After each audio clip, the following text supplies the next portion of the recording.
We do know that the day before the accident, he flew from John Wayne Airport to Camarillo, and the weather was clear. It was a different flight path, more direct, and occurred about an hour later than the one on Sunday. I was asked about the descent rate of the helicopter. We know that the helicopter was at 2,300 feet when it lost communications with air traffic control. The descent rate for the helicopter was over 2,000 feet a minute. So we know that this was a high energy impact crash. And the helicopter was in a descending left bank.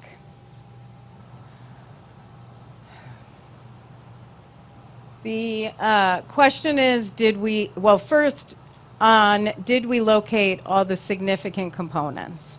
Yes, so that would that indicates to us, preliminary information is that the helicopter was in one piece when it impacted the terrain. The second question is, was the helicopter crash survivable? No.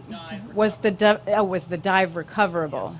I mean, that we're going to have to look at as part of the accident investigation. That requires further analysis. So if we just follow up on that, you mentioned the 2,000 feet per minute descent rate. Is that within the normal operating range for that helicopter, or is that considered an out-of-control situation? Is that a normal descent range for this Sikorsky? I mean, this is a pretty steep descent at high speed.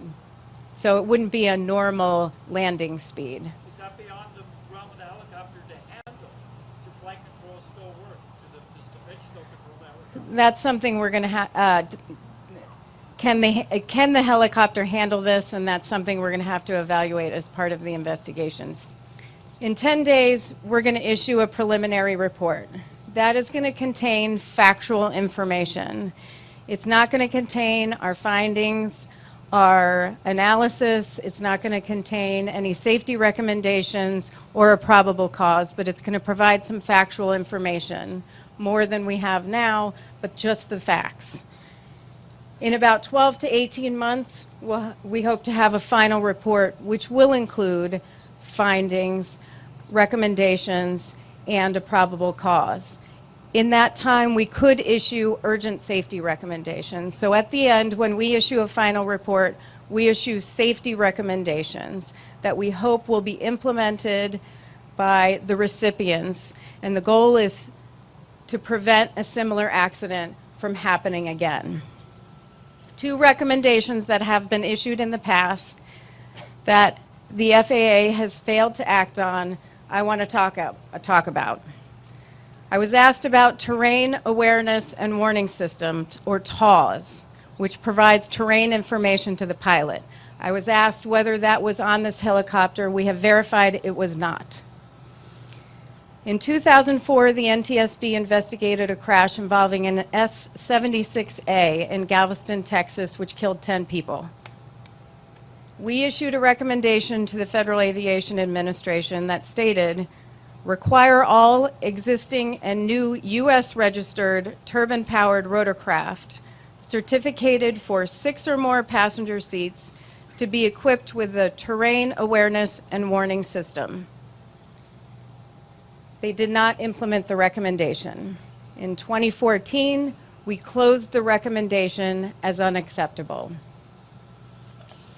In 2005, we assisted in an investigation involving an S-76C helicopter, which crashed in the Baltic Sea, killing 12 people. We issued a recommendation to the Federal Aviation Administration to require all rotorcraft operating under Parts 91 and 135 to be equipped with a CVR and an FDR. The FAA failed to implement that recommendation, so we closed that unacceptable. And for this accident, it was operating under Part 135 charter.